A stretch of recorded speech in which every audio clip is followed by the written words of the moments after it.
आता ह्या टेरिफमुळे कोणते कोणते क्षेत्र प्रभावित होऊ शकतात? सर्वात पहिले ऑटोमोबाईल्स.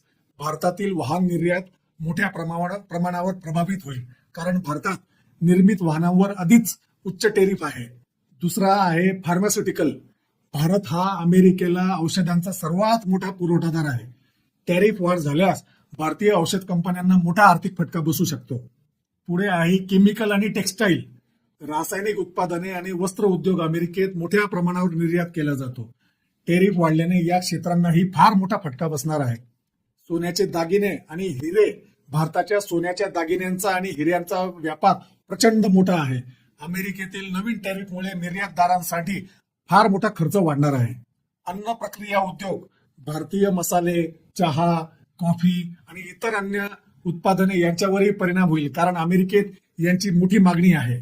आता ह्या सर्व उद्योगांवर फरक पडत असताना जर उद्योगधंदे मंदावले तर त्याचा सरळ सरळ फरक अजून जास्त बेरोजगारी वाढण्यावर होईल.